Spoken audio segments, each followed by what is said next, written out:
To be verb होने की क्रिया, क्या होता है? होने की क्रिया। जहां पर हिंदी सेंटेंस में खाना पीना खेलना आदि वर्ब नहीं आती, केवल होना वर्ब आता है, उसे हम क्या कहते हैं? To be verb. फार्मूला ये होता है subject plus be plus articles plus noun. Be का मतलब क्या होता है? बी बराबर होता है is, am, are, was, were और विल बी। अगर कोई बी बोल दे तो बी का मतलब क्या होता है? ये सब, है ना? इज, एम, आर, बाज, वर, विल बी। अरे नीचे तो लिखा ही था यार, चलो कोई बात नहीं, ठीक है। आई एम टीचर एक सेंटेंस है। आई एम नॉट टीचर, क्या मैं टीचर हूँ? Am I teacher. मैंने कल भी बताया था कि शुरुआत में क्या आ जाए तो हेल्पिंग वर्ब को आगे लगाते हैं। अगर ऐसा आ जाए क्या मैं टीचर हूँ तो क्या बोलेंगे? M I teacher. क्या मैं टीचर नहीं हूँ? मैं टीचर क्यों हूँ? डब्ल्यू एच वर्ड लगा देते हैं फिर, ठीक है। और मैं टीचर क्यों नहीं हूँ? Why am I not teacher. प्रश्न बनाने के तरीके और उत्तर कैसे दें? तो प्रश्न बनाने के तरीके, वैसे तो मैं आपको बार बार बता रहा हूँ ये चीज़ें, फिर भी एक बार और देखो कि प्रश्न बनाने के तरीके क्या होते हैं और उत्तर कैसे देते हैं। देखिए, question formation and giving answer is not a difficult. Questions are made by only two process. दो प्रकार से क्वेश्चन बनते हैं। वाई द हेल्पिंग वर्ब, एक तो हेल्पिंग वर्ब से, और दूसरा वाई द क्वेश्चन वर्ड्स, पहले ही बताया था। अगर मान लीजिए शुरुआत से क्या होता है तो क्वेश्चन बनता है हेल्पिंग वर्ब से। जैसे क्या तुम गरीब हो? Are you poor? क्या तुम ईमानदार हो? Are you honest? क्या तुम विद्यार्थी हो? Are you student? क्या मैं सही हूँ? Am I right? क्या मैं टीचर हूँ? Am I teacher. ये हेल्पिंग वर्ब से बन गया। और दूसरा क्वेश्चन किससे बनेगा? डब्ल्यू एच वर्ड से। ये क्वेश्चन हमेशा बीच में से पूछा जाता है, ठीक है। ये देखो, जैसे कि क्या आप विद्यार्थी हैं? Are you student? क्या वह सुंदर है? Is she beautiful? ठीक है। उसके बाद दूसरे टाइप के जो क्वेश्चन बनते हैं वो किससे बनते हैं? क्वेश्चन वर्ड से। तो देखो, तुम कहाँ हो? Where are you? Where are you? आपसे पूछा जाए तुम कहाँ हो तो क्या बोलोगे? I am in the class. I am in the class. Where are you? I am in the class. Who is your friend? आपका दोस्त कौन है? Who is your friend? My. तो इसी, देखो, क्वेश्चन को समझने की कभी जल्दबाजी ना करें, क्योंकि आपका जो आंसर है वो क्वेश्चन पर डिपेंड करता है। अगर हमने क्वेश्चन ठीक से नहीं समझा तो आंसर कभी नहीं कर पाएंगे। इसलिए परीक्षा में जब भी हम क्वेश्चन तैयार करें, क्वेश्चन आंसर, तो सिर्फ आंसर ना पढ़ें। नहीं तो बच्चे पता है क्या करते हैं? पता चला उत्तर दूसरे, क्वेश्चन कोई है, आंसर कोई सा लिख के आ गए। वो कह रहे सर वो शब्द तो मैच कर रहे थे, दो चार शब्द मैच कर लेते हैं वो। इसलिए क्वेश्चन को बार बार पढ़ना चाहिए। यस, हाँ। जैसे ग्रैंड मदर दिया है तो ग्रैंड मदर वाले तीन हैं आंसर, कहीं का भी एक लिख के आ गए क्योंकि ग्रैंड मदर दिया है उसमें। तो ये गलती नहीं करना अपन को, क्वेश्चन एक बार बार बार क्वेश्चन आंसर पढ़ना है। अच्छा, पढ़ाई से कभी कोई थकते नहीं है। बच्चे क्या करते हैं? जल्दबाजी करते हैं हर चीज की, पढ़ते नहीं है। पढ़ो, धीरे धीरे पढ़ो तो तुम नॉलेज होगा। तुम सोचते हो आज ही पूरा सीख के आज ही कलेक्टर बन जाए, तो संभव नहीं है। आज से पढ़ना चालू करोगे 10 साल बाद रिजल्ट मिलेगा। भाई इतनी इतनी दम है क्या तुम में? इतना तैयारी करने की हिम्मत है क्या तुम में?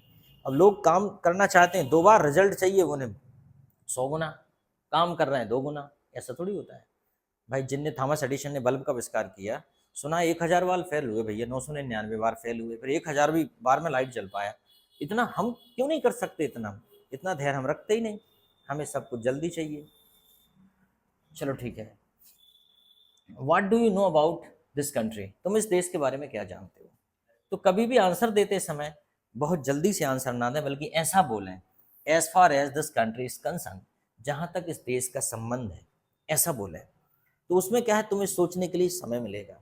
As far as this country is concern, this country is developing country, या this country is best in the world because unity and diversity is the identity of this country. और ऐसे फिर शुरुआत करके बोलते जाओ जैसा जैसा बोलना है। तो ऐसा जोड़ो थोड़ा सा, as far as this country is concern, जहां तक इस देश का संबंध है। ऐसे भी बोल सकते हो, as far as best of my knowledge, ये भी बोल सकते हो।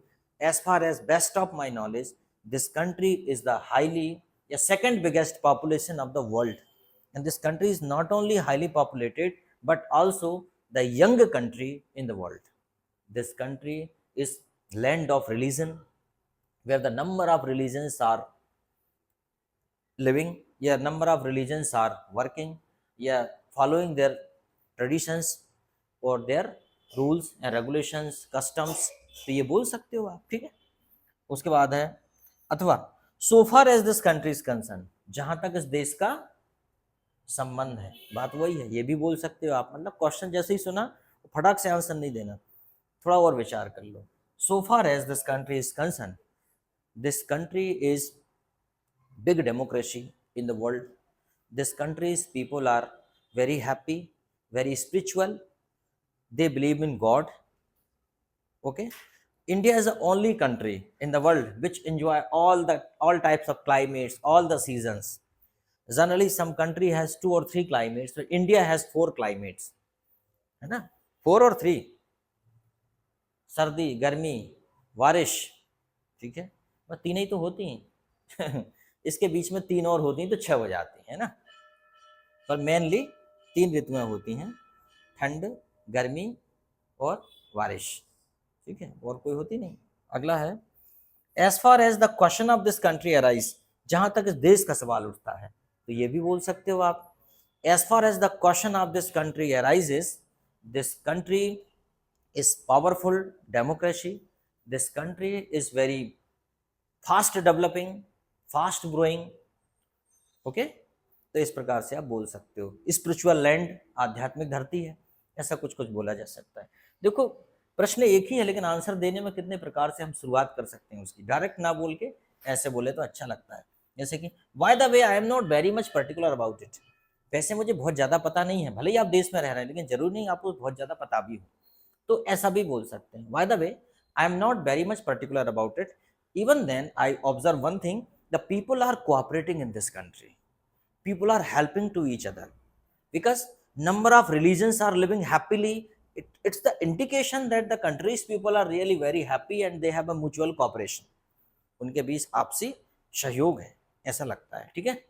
तो इससे अंदाजा तो ऐसा भी बोल सकते हैं। दूसरा, इफ यू आस्क मी सो, अगर आप मुझसे पूछते हो, इफ यू आस्क मी, अगर आप मुझसे पूछते हो तो मुझे लगता, तो ये भी if you ask me so, if you ask me so I speak, that really this country is a wonderful, this country is a wonderful, it's the best in education and fast growing economy, fast developing country where the people's lifestyles are changing, lifestyle is changing every day, okay.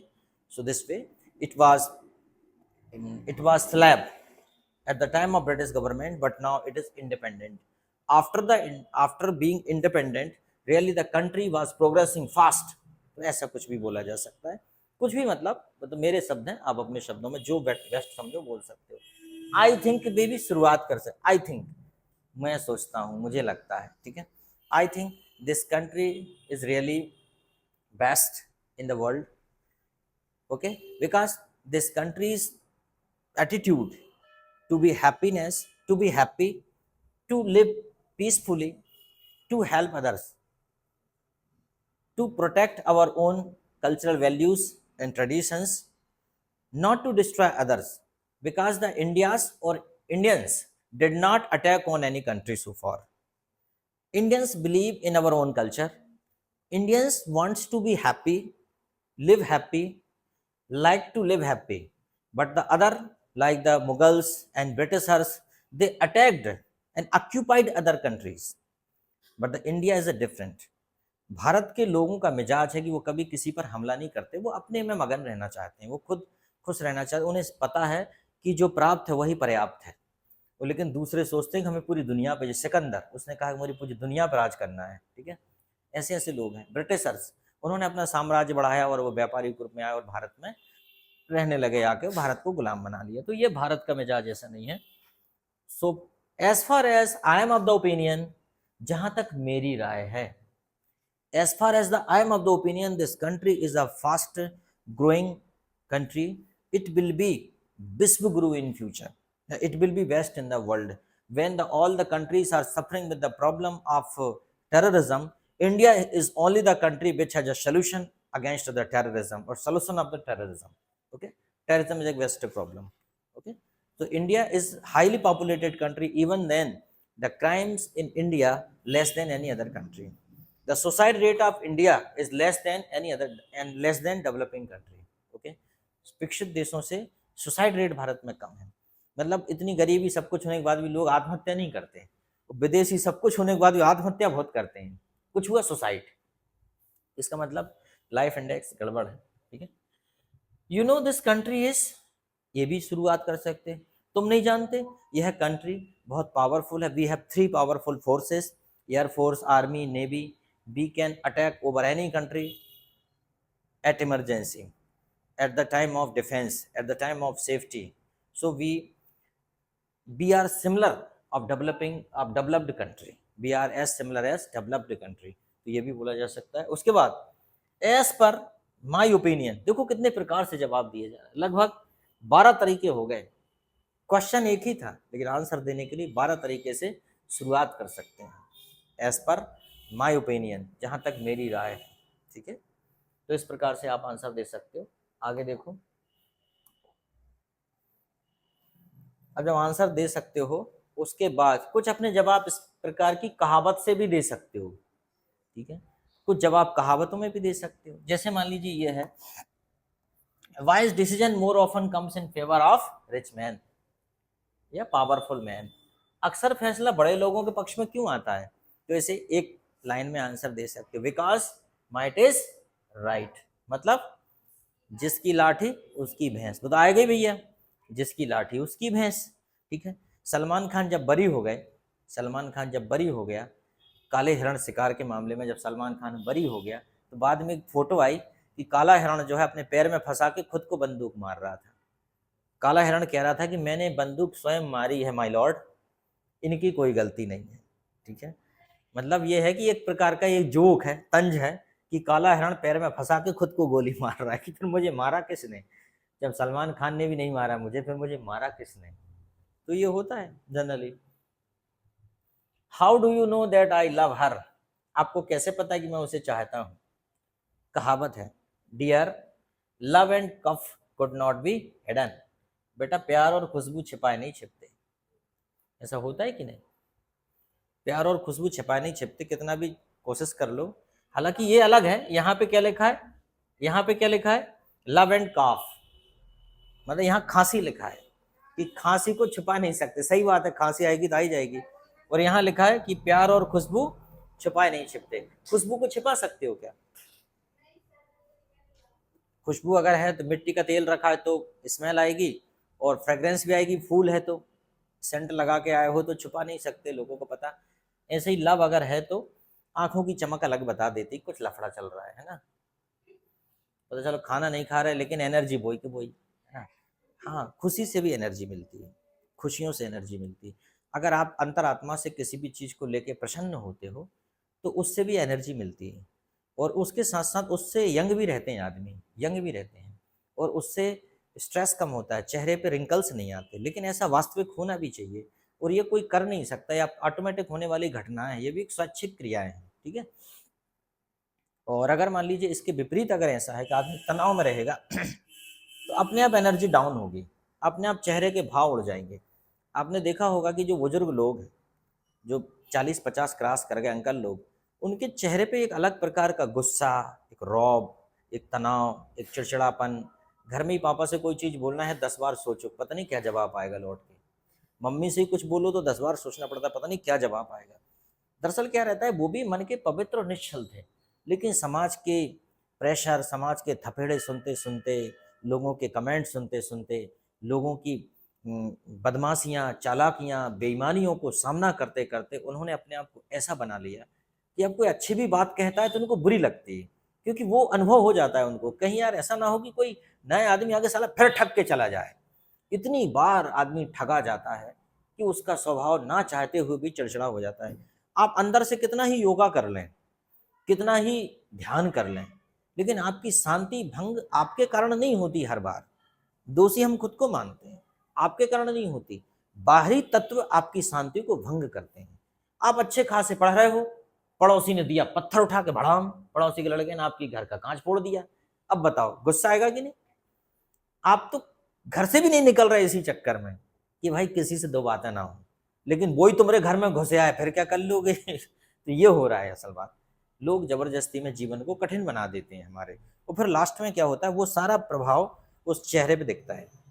जैसे बीमार आदमी का चेहरा मुरझाया हुआ, थका हुआ, डल अलग दिख जाता है, डॉक्टर चेहरा देख के बता देता है हीमोग्लोबिन की कमी है, बुखार चढ़ा है तुम्हें, ये है तुम्हें। सेम थिंग, जो आदमी समाज में बहुत ज़्यादा समस्याओं को फेस करते हुए आता है, उसका चेहरा देख के बताया जा सकता है भैया बहुत संकट में है, ठीक है।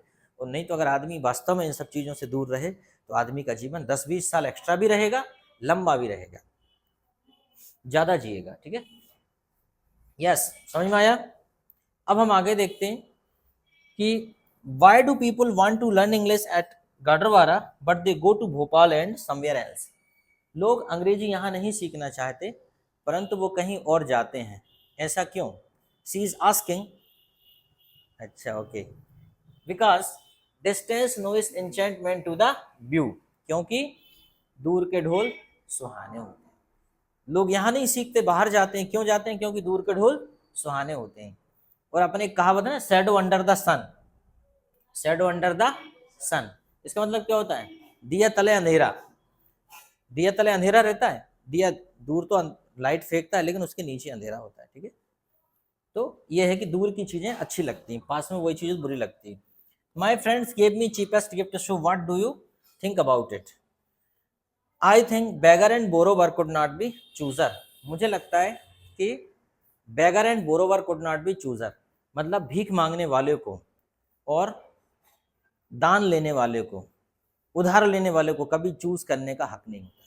अगर आपको किसी ने कुछ गिफ्ट दिया है तो जैसा भी दिया उसे एक्सेप्ट करो, ये नहीं कहो कैसा गिफ्ट दिया है, ठीक है। कुछ लोग तो इसीलिए बर्थडे सेलिब्रेट करते हैं गिफ्ट आ जाएंगे, और वो फ्रेंड्स को याद भी दिलाते हैं मेरा बर्थडे है, फिर कल आ रही, पूछ लेते हैं क्या ला रही, क्या ऐसा ना हो भूले आए कुछ ना लाए, और वो ये भी बता देते मैंने तुझे क्या दिया था याद नहीं आ रहा, हाँ 500 का आया था वो, बड़ी मुश्किल से मिला था, 4 दुकान घूमी थी वो। अब तू देख लेना, अब 500 का तो वही था, अब तू कम से कम 600-700 का ले ही आना, कम से कम थोड़ा बढ़ा के, अगली बार मैं फिर तुझे 600 बढ़ा के ले आऊँगी, ठीक है। तो कुल मिला के हिसाब किताब चलता रहता है, जबकि जहाँ अटैचमेंट होता है वहाँ ये सब नहीं चलता हिसाब किताब, वहाँ तो दे दिया। लेकिन अब सवाल ये होता है अटैचमेंट सिर्फ हम ही को है, सामने वाले को भी तो अटैचमेंट होना चाहिए, या अपन ही अटैचमेंट करे जा रहे, इसको मूर्खता भी कहते हैं। अटैचमेंट अकेला नहीं होता कि अगर आप लुट रहे हो हर बार और बदले में आपको नहीं मिल रहा, तो that is not only attachment for you, some time it is called the foolishness. तो इसमें अंतर भी समझ में आना चाहिए कि अटैचमेंट और फूलिशनेस में क्या अंतर है।